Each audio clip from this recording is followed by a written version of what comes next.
ओम शांति। ओम शांति।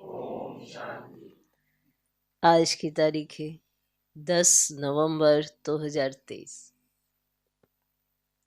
साकार महावाक्य। बाबा कहते, मीठे बच्चे, तुम्हें बाप समान मुरलीधर जरूर बनना है। तुम्हें बाप समान मुरलीधर जरूर बनना है।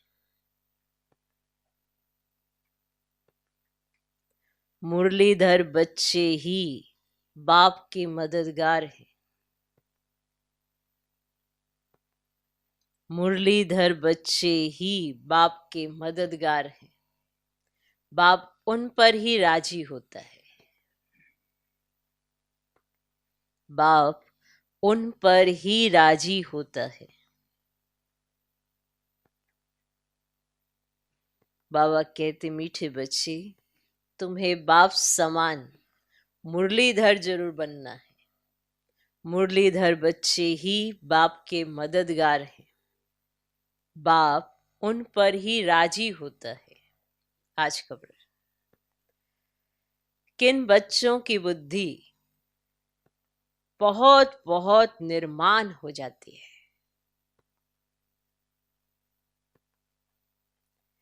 किन बच्चों की बुद्धि बहुत बहुत निर्माण हो जाती है? उत्तर, जो अविनाशी ज्ञान रत्नों का दान कर सच्चे फ्रेंथोफिस्ट बनते हैं।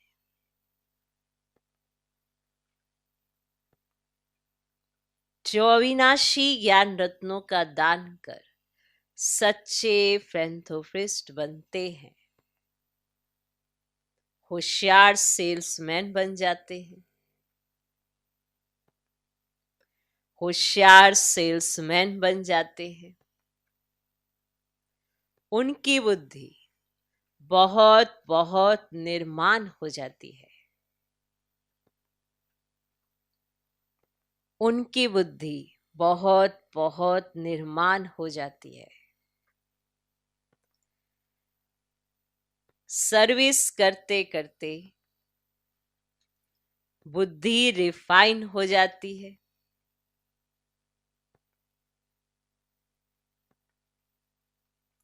सर्विस करते करते बुद्धि रिफाइन हो जाती है।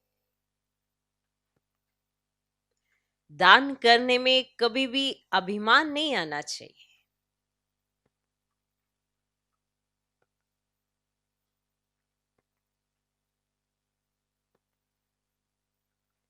दान करने में कभी भी अभिमान नहीं आना चाहिए। हमेशा बुद्धि में रहे कि शिव बाबा का दिया हुआ दे रहे हैं। हमेशा बुद्धि में रहे कि शिव बाबा का दिया हुआ दे रहे हैं।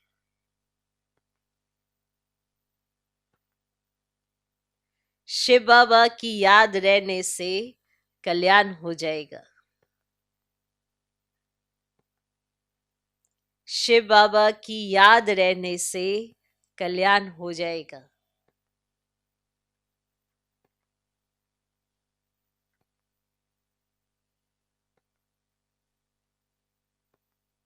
ठीक। किन बच्चों की बुद्धि बहुत बहुत निर्माण हो जाती है? उत्तर, जो अविनाशी ज्ञान रत्नों का दान कर सच्चे फिलैंथ्रोपिस्ट बनते हैं, होशियार सेल्समैन बन जाते हैं, उनकी बुद्धि बहुत बहुत निर्माण हो जाती है। सर्विस करते करते बुद्धि रिफाइन हो जाती है। दान करने में कभी भी अभिमान नहीं आना चाहिए। हमेशा बुद्धि में रहे कि शिव बाबा का दिया हुआ दे रहे हैं। शिव बाबा की याद रहने से कल्याण हो जाएगा। आज का गीत है, तुम ही हो माता पिता तुम ही हो। ओम शांति। सिर्फ माता पिता वाला गीत सुनाने से नाम सिद्ध नहीं होता है।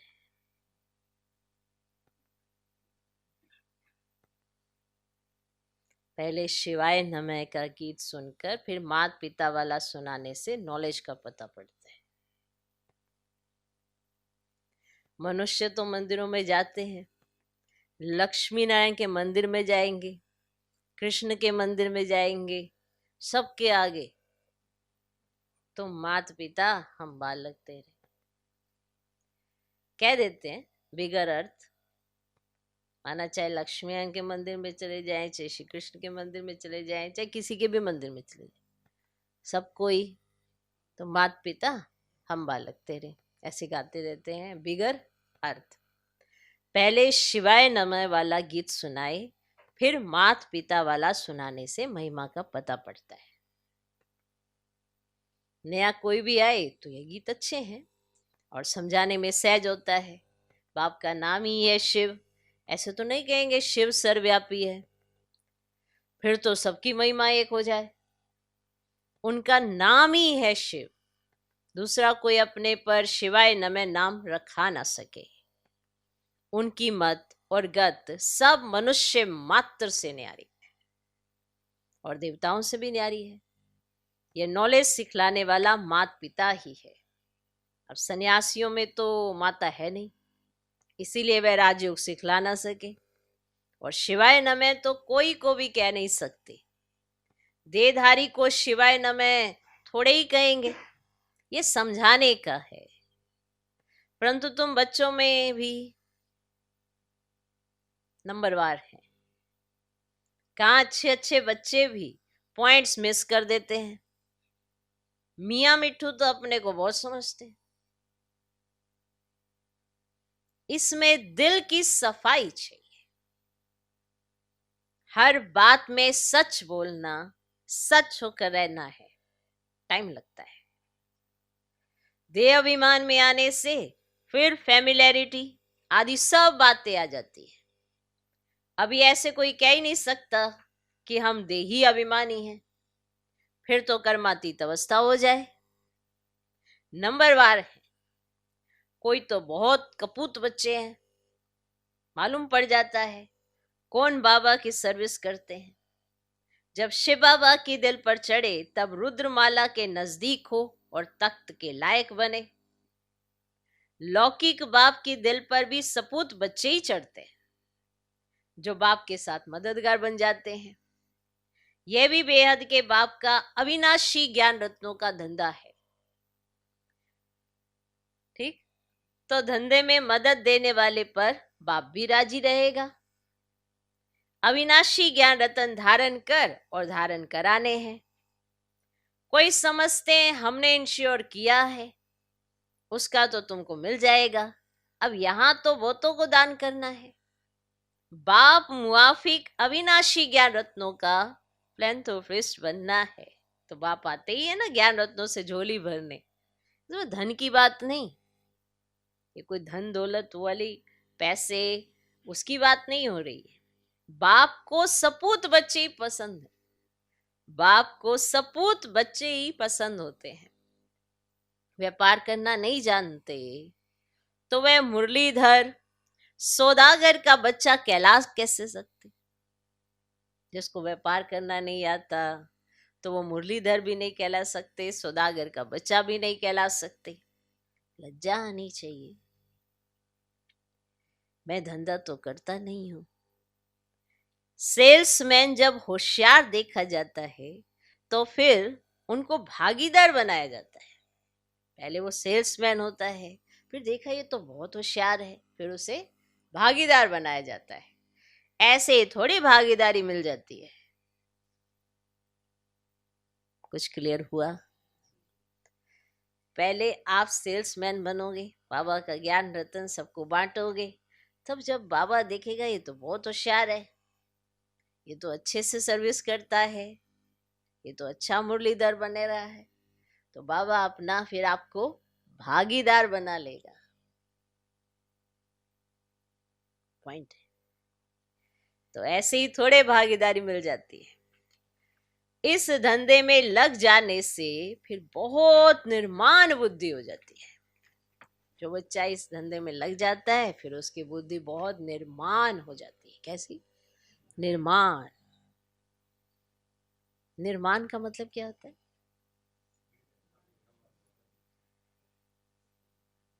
जिसको अभिमान ना हो, निरहंकारिता हो, उसे मान की चाहना ना हो, उसे अभिमान अपमान इसकी फीलिंग ना आता हो कभी भी, वो है निर्माण।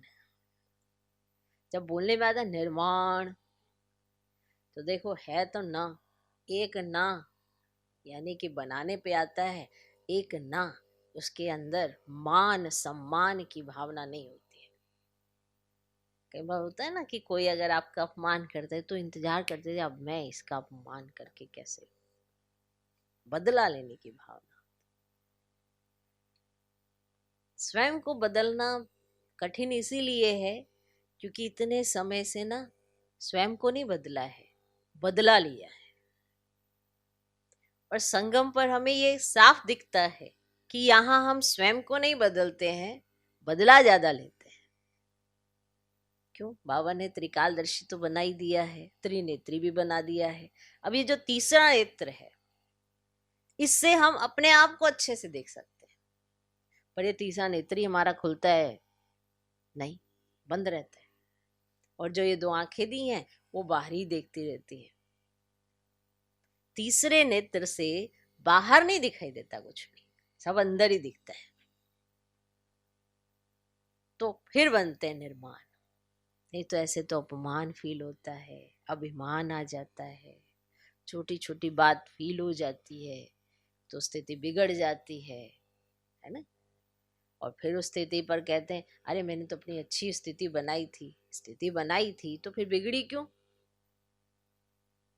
स्थिति बनाई तो उसके लक्षण भी दिखेंगे ना भाई, कि नहीं दिखेंगे? स्थिति बनी है तो सबको लक्षण दिखेंगे। माया बीच में चेकिंग भी करने आएगी, बुरा लगता है नहीं लगता, सब देखा जाएगा। तो बताओ, तो जो सर्विस में लग जाता है बच्चा, जो सपूत बच्चा होता है, उसकी बुद्धि निर्माण हो जाती है।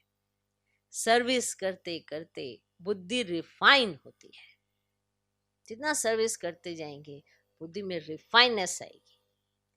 और सबसे जास्ती जरूरत बुद्धि की रिफाइननेस की है, जो सही समय पर सही जगह पर सही फार्मूला फिट कर सके। नहीं तो समय कौन सा, सिचुएशन कौन सी और फार्मूला कौन सा, तो उल्टा हो जाने से स्थिति बिगड़ जाती है। जहां पर हमें फीलिंग नहीं लेनी होती है वहीं हम फीलिंग लेते हैं, और जहां स्वयं को बदलने के लिए फीलिंग लेनी चाहिए वहां बिल्कुल नहीं लेते हैं। तो इसीलिए हम बन नहीं पाते हैं। वरना तो मेहनत तो लगती है और समय भी इसीलिए लग रहा है। ऐसा तो नहीं है कि हम सब बन गए हैं। ये इसीलिए चल रहा है कि हमारी बुद्धि अभी तक रिफाइन नहीं हुई है।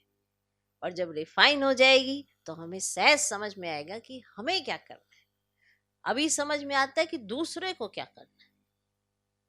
देखो कितना अच्छा है, तो क्यों ना अपने आप को ही दूसरे पे ही बिठा दिया जाए। कम से कम ये तो समझ में आएगा कि दूसरे को क्या करना है। कितना अच्छा हम बताते हैं कि दूसरे को ऐसा नहीं करना चाहिए, बहुत अच्छे तरीके से।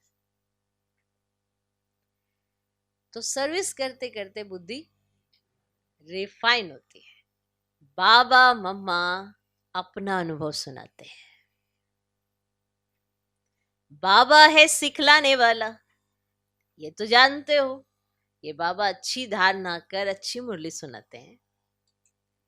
अच्छा समझो, अच्छा समझो, इसमें शिव बाबा है। अब वह तो है ही मुरलीधर, परंतु ये बाबा भी तो जानता है ना, नहीं तो इतना पद कैसे पाते? इतनी सी बात नहीं समझ आती? ये बाबा भी तो जानता है ना, नहीं तो इतना उच्च पद कैसे पाते? बाबा ने समझा है कि हमेशा समझो, शिव बाबा सुनाते हैं। क्यों? क्योंकि मैं ही तो इन्हें समझाऊंगा, और ये तुम्हें जब समझा रहे हैं और तुम ये सोचते हो कि ये समझा रहे हैं, ये क्यों नहीं सोचते हो कि शिव बाबा समझा रहे? इसी चक्कर में उल्टा पुल्टा होता रहता है। हमेशा समझो क्या, शिव बाबा सुनाते हैं। शिव बाबा की याद रहने से तुम्हारा भी कल्याण हो जाएगा, इनमें तो शिव बाबा आते हैं। वह मम्मा अलग बोलती है मम्मा की हैसियत में। उनका नाम बाला करना है क्योंकि फीमेल को लिफ्ट दी जाती है। कहते हैं ना, जैसी है वैसी है, मेरी है, संभालना ही है। पुरुष लोग ही ऐसे कहते हैं, स्त्री ऐसे नहीं कहती, जैसे हैं वैसे हैं। है ना, कितना विशेष पॉइंट है। तो बाप भी कहते हैं बच्चे जैसे हो वैसे हो, संभालना ही है। नाम भी बाला बाप का ही होता है, तो यहां बाप का नाम तो बाला है ही। फिर शक्तियों का नाम बाला होता है, उन्हों को सर्विस का अच्छा चांस मिलता है। दिन प्रतिदिन सर्विस बहुत सहज हो जानी है। ज्ञान और भक्ति दिन और रात, सत्युग त्रेता दिन और वहां है सुख, द्वापर कलयुग है रात दुख। सत्युग में भक्ति होती नहीं, कितना सहज है, परंतु तकदीर में नहीं है तो धारणा नहीं कर सकते। पॉइंट्स तो बहुत मिलती रहती है, वो भी सहज मिलती है।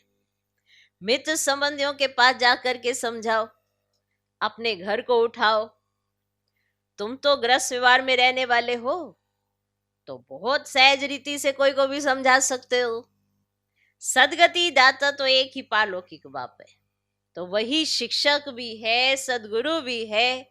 बाकी सब बरोबर दुर्गति करते आए हैं द्वापर से लेकर। भ्रष्टाचारी पाप आत्माएं कलयुग में है और सतयुग में पाप आत्मा का नाम ही नहीं है। तो यहाँ ही अजामिल, गणिकाएं, अहिल्याएं पाप आत्मा है। आधा कल्प स्वर्ग का जाता है, फिर भक्ति शुरू होती है तो गिरना शुरू हो जाता है। गिरना भी है जरूर, सूर्यवंशी गिरकर चंद्रवंशी बनते हैं, फिर गिरते ही आएंगे। तो द्वापर से सब गिराने वाले ही मिलते आए हैं, तो ये भी तुम अभी जानते हो। दिन प्रतिदिन तुम्हारे में ताकत आती जाएगी। साधुओं आदि को समझाने के लिए भी युक्तियां निकालते रहते हैं, तो आखिरी न समझेंगे जरूर कि बरोबर परम पिता परमात्मा सर्वव्यापी कैसे हो सकता है। समझाने लिए पॉइंट्स बहुत हैं। भक्ति पहले अव्यभिचारी फिर व्यभिचारी बनती है, कलाएं कम होती हैं, अभी कोई कला नहीं रही है। झाड़वा गोले में भी दिखाया है कि कलाएं कैसे कम होती हैं। मोस्ट इजी है समझाना, परंतु तकदीर में नहीं है तो समझा नहीं सकते। देही अभिमानी बनते नहीं हैं, पुरानी देह में अटके रहते हैं। तो बाप कहते हैं इस पुरानी देह से ममत्व तोड़ अपने को आत्मा समझो। देही अभिमानी नहीं बनेंगे तो पद भी ऊंच पा नहीं सकेंगे। स्टूडेंट ऐसे थोड़े ही चाहेंगे कि लास्ट में बैठे रहे। मित्र संबंधी, टीचर, स्टूडेंट आदि सब समझ जाएंगे इनका पढ़ाई में ध्यान नहीं है। यहां भी समझते हैं, श्रीमत पर नहीं चलते हैं तो फिर यही हाल होगा। कौन प्रजा बनेंगे, कौन दास दासी, सब समझ जाते हैं। बाप समझाते हैं अपने मित्र संबंधियों का कल्याण करो, ये कायदा होता है। सोचो आपको इतनी प्राप्ति होती है तो आप नहीं चाहेंगे मित्र संबंधियों को भी हो, तो कायदा तो यही कहता है ना। घर में बड़ा भाई होता है तो छोटे भाई को मदद देना उनका फर्ज है। इसको कहा जाता है चैरिटी बिगन्स एट होम। अगर बड़े भाई को इतना खजाना मिल रहा है तो वो छोटे भाई को देना। बाप कहते हैं धन दिए धन ना खुटे। कौन सा धन? ज्ञान का धन। धन देंगे नहीं तो मिलेगा भी नहीं, पद पा नहीं सकेंगे। चांस बहुत अच्छा मिलता है, रहम दिल बनना है। तुम सन्यासियों साधुओं पर भी रहम दिल बनते हो। कहते हो आकर समझो, तुम अपने पारलौकिक बाप को नहीं जानते हो, जो बाप भारत को हर कल्प सदा सुख का वर्षा देते हैं, कोई भी जानते नहीं। तो कहते हैं ऑफिसर्स भी भ्रष्टाचारी हैं, तो फिर श्रेष्ठाचारी कौन बनाएंगे? आजकल तो साधु समाज का बड़ा मान है।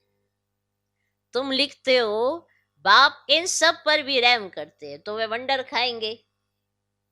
आगे चल तुम्हारा नाम बाला होगा, तुम्हारे पास बहुत आते रहेंगे, प्रदर्शनी भी होती रहेगी।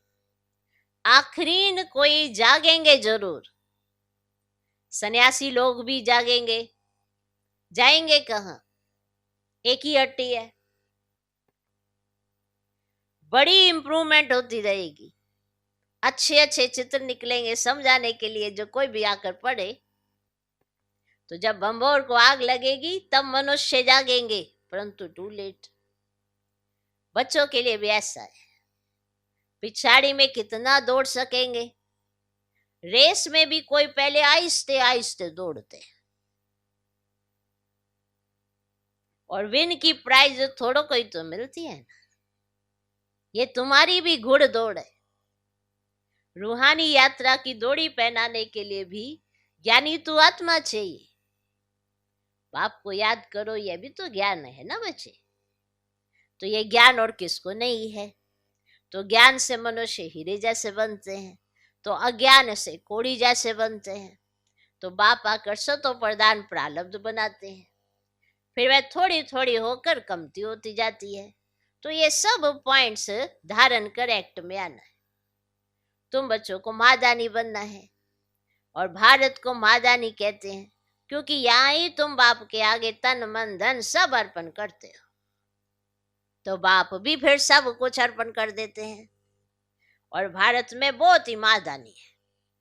बाकी मनुष्य सब अंधश्रद्धा में फंसे हुए रहते हैं। तो यहाँ तो तुम ईश्वर की शरणागति में आए हो, और रावण से दुखी हो आकर राम की अशलम ली है। तो समझा, राम की अशलम ली है। तुम सब शोक वाटिका में थे, तो अब फिर अशोक वाटिका में अर्थात स्वर्ग में चलना है। तो स्वर्ग स्थापन करने वाले बाप की शरणागति ली है। और कोई तो छोटेपन में ही जबरदस्ती आ गए हैं।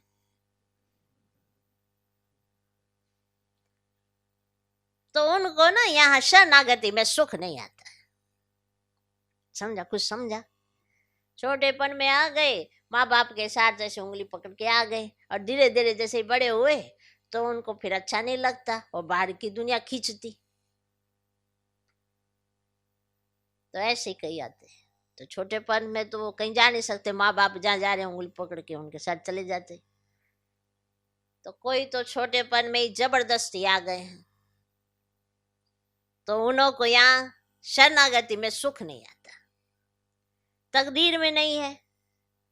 उन्हों को माया रावण की शरण चाहिए। एक राम की शरण होती है, रावण की शरण भी होती है। तो सोचो तकदीर कितनी ऊंची, जो बचपन में ही आ गए। पर अब इतनी तकदीर अच्छी बनाई नहीं उन्होंने। उनके अंदर दिल ऐसे हो रहे, अरे हम ये क्यों जीवन अपनाए, हमारे माँ बाप चलते तो चलते रहे। तो वो छोड़ के चले जाते हैं, क्योंकि उनको रावण की शरण चाहिए, राम की नहीं। ईश्वर की शरणागति से निकलकर माया की शरण में जाना चाहते हैं। आश्चर्य की बात है ना, पर ऐसा है। बाहर से कोई आते हैं, देखते हैं इतने छोटे छोटे बच्चे बाबा के पास रहते हैं, तो वो उनका भाग्य देखकर खुश होते हैं। और थोड़े समय के बाद वो बच्चे बड़े होते हैं, तो उनको रावण की शरण चाहिए, तो वो चले जाते हैं। तो बाबा कहते आश्चर्य की बात है ना। ये शिवाय नमे वाला गीत अच्छा है, तुम बजा सकते हो, और मनुष्य तो इसका अर्थ समझ ना सके। तुम कहेंगे हम श्रीमत पर यथार्थ अर्थ समझा सकते हैं। वह तो गुड़ियों का खेल करते हैं, ड्रामानुसार इन गीतों की भी मदद मिलती है। और बाप का बनकर और सर्विसेबल ना बना तो दिल पर कैसे चढ़ सकते हैं। कई बच्चे कपूत बन पड़ते हैं, तो कितना ना दुख देते हैं। अब यहाँ तो अम्मा मरे तो हलवा खाओ, और बीबी मरे तो भी हलवा खाओ, रोएंगे पीटेंगे नहीं। और ड्रामा पर मजबूत रहना चाहिए। मम्मा बाबा भी जाएंगे, अनन्य बच्चे भी एडवांस में जाएंगे, पाठ तो बजाना ही है। अब इसमें फिक्र की क्या बात है। साक्षी होकर हम खेल देखते हैं। अवस्था सदैव हर्षित रहनी चाहिए। और बाबा को भी ख्याल आ जाते हैं। लोग कहता है आएंगे जरूर, लो तो यही कहता है आएंगे जरूर। ऐसे नहीं कि मम्मा बाबा कोई परिपूर्ण हो गए, परिपूर्ण अवस्था अंत में होगी। अब इस समय कोई भी अपने को परिपूर्ण कह ना सके, तो यह नुकसान हुआ। कोई खिटपिट हुई, अखबार में बीके के लिए हाहाकार हुआ, तो यह सब विकल्प पहले हुआ था और फिक्र की क्या बात। 100% अवस्था अंत में होनी है। और बाप की दिल पर तब चढ़ेंगे जब रैम दिल बनेंगे, आप समान बनाएंगे। इंश्योर किया वह बात अलग है, वे तो अपने लिए ही करते हैं। तो यह तो ज्ञान रत्नों का दान औरों को देना है, तो बाप को पूरा याद नहीं करेंगे तो भी कर्मों का बोझा जो सिर पर है वह खुल पड़ेगा। अब याद नहीं करेंगे और बोझा सिर पर लेकर बैठे हैं तो वो खुल पड़ेगा, माना हिसाब किताब कोई सामने आ जाएगा। और प्रदर्शनी में भी देखो समझाने वाले लायक चाहिए, होशियार बनना चाहिए। मजा आता है रात को याद करने में, इस रूहानी साजन को फिर प्रभात में याद करना है। बाबा आप कितने मीठे हो, क्या से क्या बना रहे हो। अच्छा, मीठे मीठे सिखला दे बच्चों प्रति माता पिता बाप दादा का याद प्यार और गुड मॉर्निंग। रूहानी बाप की रूहानी बच्चों को नमस्ते। हम रूहानी बच्चों के भी रूहानी बाप को नमस्ते नमस्ते नमस्ते। Good morning good morning good morning. धारणा के लिए मुख्य सर पहला पॉइंट, दिल से सदा सच्चा रहना है। दिल से सदा सच्चा रहना है। सच बोलना है।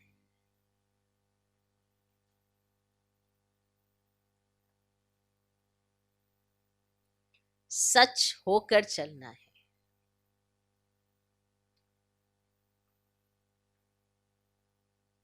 देह अभिमान के वश स्वयं को मियां मिट्ठू नहीं समझना है।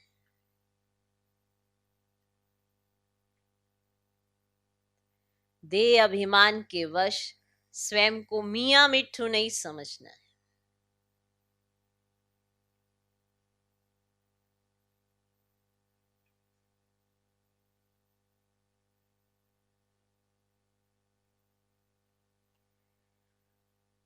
अहंकार में नहीं आना है।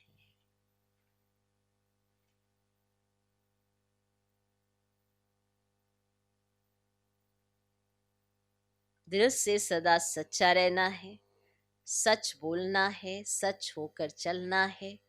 देहाभिमान के वश स्वयं को मियां मिट्ठू नहीं समझना है, अहंकार में नहीं आना है। दूसरा पॉइंट, साक्षी होकर खेल देखना है। साक्षी होकर खेल देखना है। ड्रामा पर मजबूत रहना है। ड्रामा पर मजबूत रहना है। किसी भी बात का फिक्र नहीं करना है। किसी भी बात का फिक्र नहीं करना है। अवस्था सदा हर्षित रखनी है। अवस्था सदा हर्षित रखनी, किसी भी बात का फिक्र नहीं करना है।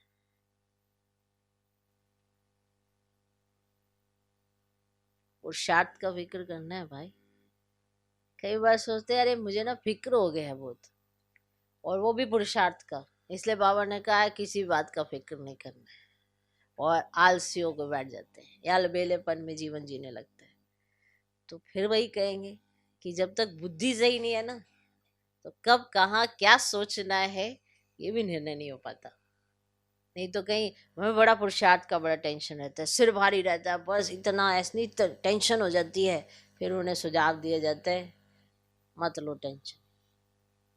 देखो उन्होंने कह दिया हमें मत लो टेंशन, तो फिर बस वो चद्दर तानते सो जाते, क्योंकि टेंशन ही नहीं लेनी उनको। तो पुरुषार्थ का टेंशन। अब स्टूडेंट को अगर कहा जाए तुम टेंशन मत लो,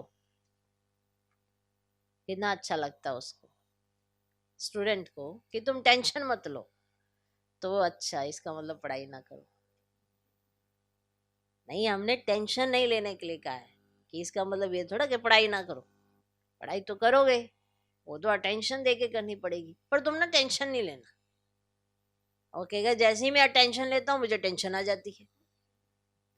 तो स्थिति में स्थित नहीं है, बुद्धि वैसी नहीं है, इसीलिए जिस बात पर अटेंशन देना है उसका टेंशन है, और जहाँ पर टेंशन रखनी चाहिए उस पर अटेंशन ही नहीं है।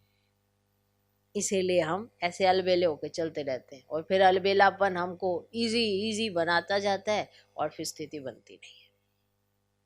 ओके, आज का वरदान। स्वराज्य की सत्ता द्वारा विश्व राज्य की सत्ता प्राप्त करने वाले मास्टर सर्वशक्तिमान भव।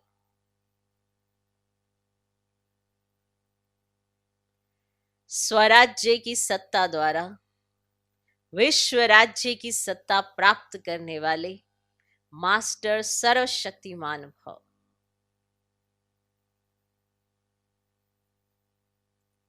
जो इस समय स्वराज्य सत्ताधारी अर्थात कर्मेंद्रिय जीत है, वही विश्व की राज्य सत्ता प्राप्त करते हैं। स्वराज्य अधिकारी ही विश्व राज्य अधिकारी बनते हैं। तो चेक करो, मन, बुद्धि और संस्कार जो आत्मा की शक्तियां हैं, आत्मा इन तीनों की मालिक है। मन आपको चलाता है या आप मन को चलाते हैं? कभी संस्कार अपनी तरफ खींच तो नहीं लेते। स्वराज्य अधिकारी की स्थिति सदा मास्टर सर्वशक्तिमान है, जिसमें कोई भी शक्ति की कमी नहीं।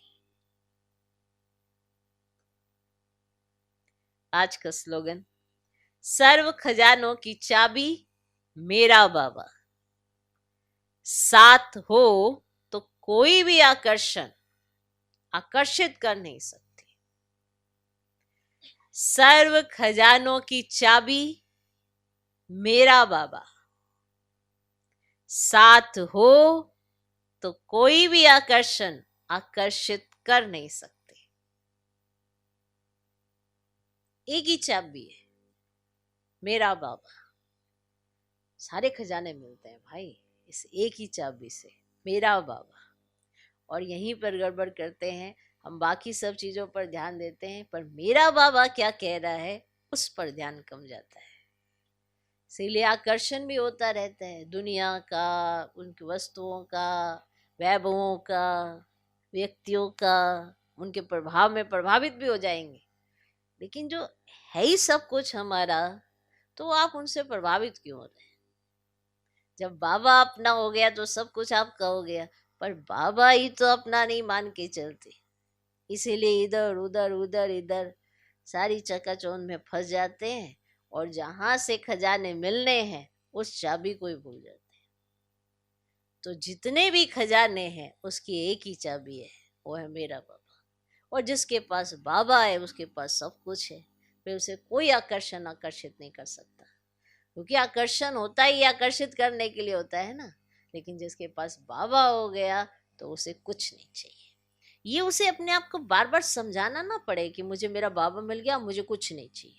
अगर बार बार बोलना पड़ता है तो माना अभी बाबा को समझा नहीं है, जाना नहीं है, पहचाना नहीं है, आपको सब कुछ चाहिए। इसीलिए आकर्षण होता रहता है बार बार। तो सर्व खजानों की चाबी है मेरा बाबा, साथ हो तो कोई भी आकर्षण आकर्षित कर ही नहीं सकते। वरना बाबा भी है और दुनिया में बहुत सारी चीजें हैं, आप किसकी तरफ देख रहे हो? कहेंगे मैं तो बाबा की तरफ, और नजर उधर भी जा रही। तो जब बाबा की तरफ नजर होगी ना तो कोई और चीज नजर ही नहीं आती है। तो सर्व खजानों की चाबी मेरा बाबा, और साथ हो तो कोई भी आकर्षण आकर्षित कर ही नहीं सकते। ओम शांति।